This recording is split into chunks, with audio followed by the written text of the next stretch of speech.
Okay then, so that brings us to Wednesday, the day of the Monte start. Got up on time for a change, and the first thing I did was went out in the car for some mapping on the country roads nearby, just to make sure it was okay and it was going to drive, just as a last minute double check. I did make some changes, got rid of some of the holes in the map. It was as good as I had time to make it. So back home, quick lunch, and then away up the road heading towards Glasgow. All was going well, it was cruising pretty well. Fueling was a tiny little bit richer than what I would have liked on the Lambda, but it could have been with the extra weight of pulling two people and all the crap that we took with us. That tiny little bit of extra weight does make a difference, because your fueling map is based on throttle position versus load, so a little bit extra weight is a bit more load, which might move it slightly out of the area where I've exactly mapped it when I've just been flying about by myself with no tools and stuff in it. But it cruised up the M74, M6, M74 alright. We got up towards Abingdon and we hit the snow at about Moffat. You'll see a little bit of picture of that coming in.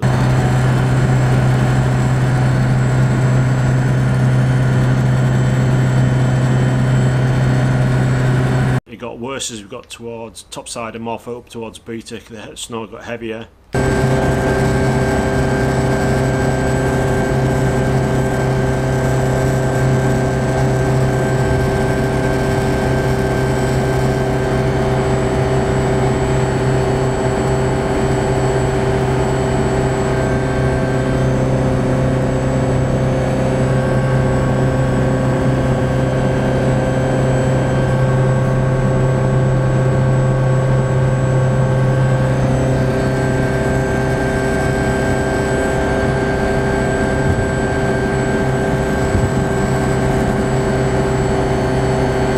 Got up past Abingdon services, right up onto the top, and started to drop down where it changes from 3 lanes of motorway to 2, and it all came to a stop, and we were basically driving on compacted snow and ice, and it was horrible. And I'm trying to drive Bumblebee with semi-slick summer tyres on. I had a taller first gear than all the traffic that was trundling along that I was amongst. Because, you know, normal cars will just trundle along at like 5 miles an hour. I couldn't do that. I was having to try and slip the clutch, get going, keep going, pray I didn't start sliding on the ice with my tyres. And yeah, so it was a hairy few miles, and the stress levels were up here for a short period.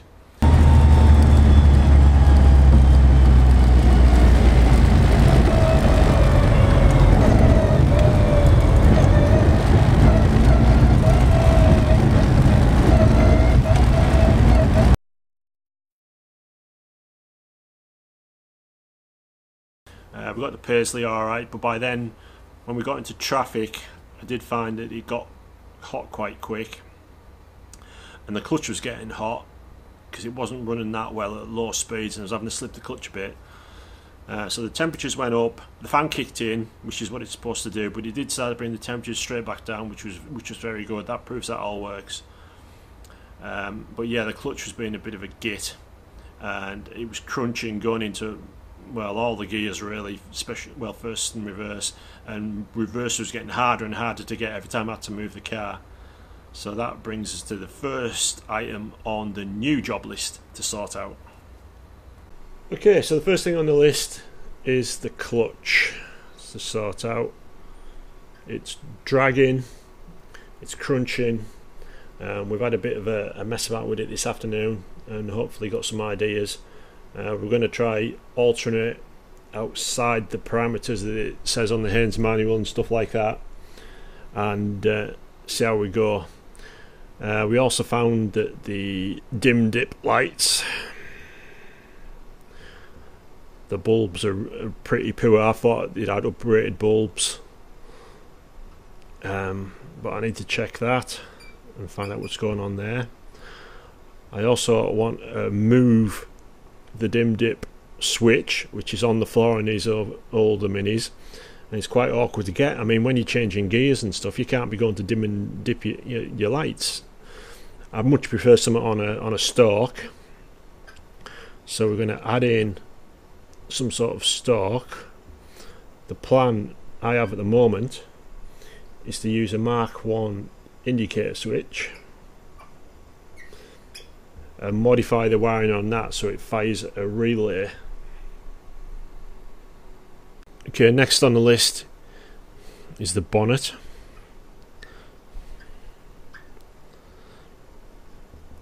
It needs paint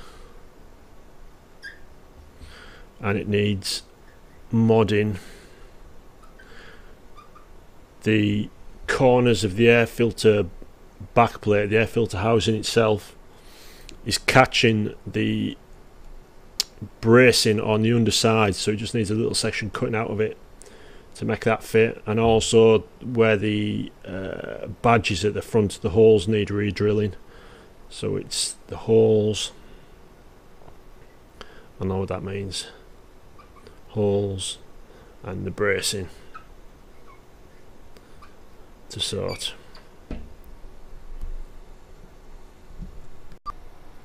Okay, so this is where the cross bracing on the underside of the bonnet is catching. It's been rubbing on the plastic there and it's worn through to the metal that's underneath it. So I'm going to have to relieve the bonnet there.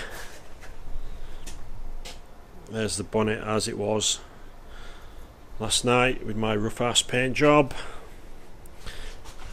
So there's the point on the cross bracing where it's been catching. I think I might just have to cut a section out and weld it flat in just to make it clear.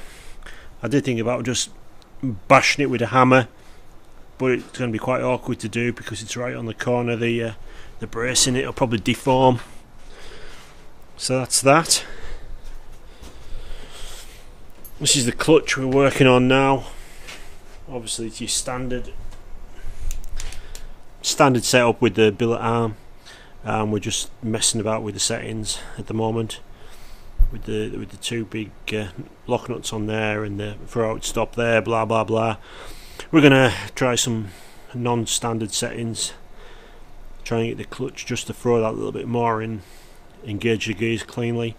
When you have the spring that goes across there, if you can see that, no, there we go, the spring that goes across there, when you have that spring in place you can't get your gears.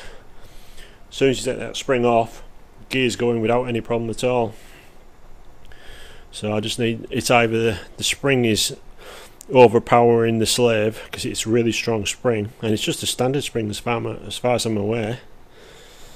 So that's on that job list, and that's what I'm working on tonight. Obviously it goes without saying that we now need to do some more mapping. We can perhaps do a bit more on the road first, and then see about getting a dyno session booked in at JDM at Kirkbride. But I can certainly do a good chunk of this myself to get it there or thereabouts before I get it booked in with Jonathan and get the final stuff sorted. I think the engine's alright. I don't think I need to do anything with that apart from sort the clutch, which obviously is at the top of the list before I get that done. All this lot is non-vital, I suppose. It should be clutch first, more road mapping, dyno session, bonnet. It depends on Des, if you can get some paint, how soon you can get some paint before we see about, I have to get this done before he gets the paint and get it booked in, blah blah blah.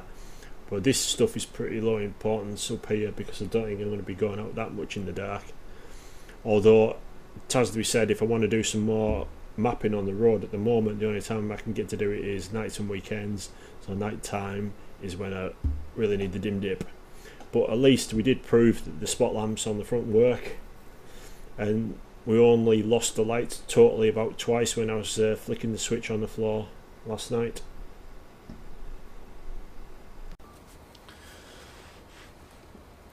So the Monte event itself last night went okay. Obviously I had a few issues with the car, with the clutch mainly, as I've highlighted. It drove well, There was a few holes in the map, a few settings I need to change. Nothing major. As I said before, I did have the issue with the lights not being as good as we would like. The spotlights were good, but the dipped lights were pretty dire, to be honest. It was sketchy. So yeah, there's a bit of video coming up of that. Just a few short pieces. My main camera didn't work on the night. We used it a little bit for the video on the way up, where the couple of clips that I've shown. But on the actual night, trying to take pictures didn't work. So any pictures that I'm going to put in here next will be just mobile phone pictures, so they're not the best quality. But it's all I had with me that was working. The GoPro on the way down, it's not the best for nighttime images really. There's a few bits where the snow is lit up by the spotlights, which I'll put those bits in. West of the Sun Duncan, the car came all the way from South Africa, where Gordon was. You're very well dressed tonight, so I don't normally see you like that. Paisley hat and cravat, especially for the occasion. I'm at my dad's 1950 bowler hat with Whitehall.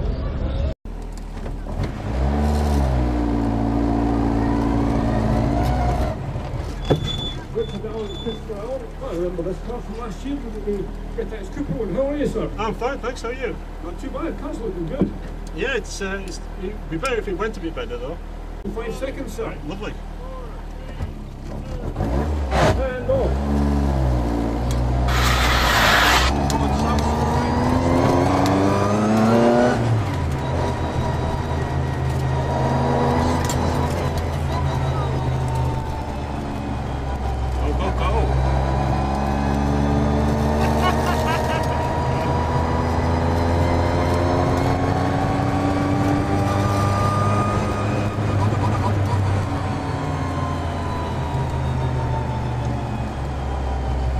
Taking out the 2 sets of tractor lights, yeah?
get better fuel consumption because it's only firing when it needs to. Yeah.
That's about it for now. I'm not sure what the next event is, but obviously I've got this snag list to sort through as best I can, and if I have to do some more road mapping, oh well, I know I have to, but I mean when I do some more road mapping, and I'll do some video on that, and also when I get booked into JDM for the next dyno session, I'll video some of that and then make that into next episode.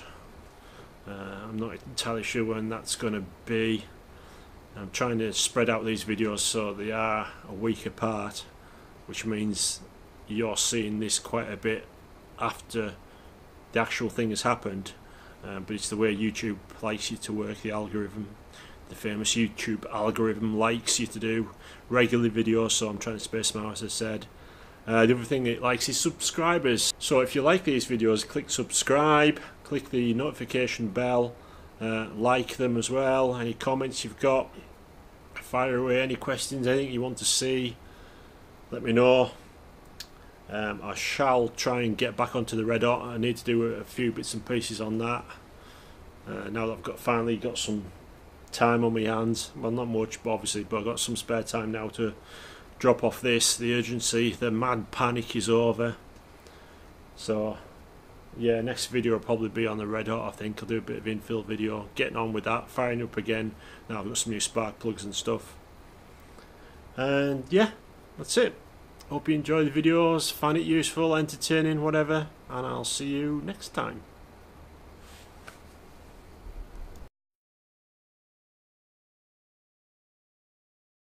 So if you like these videos, click What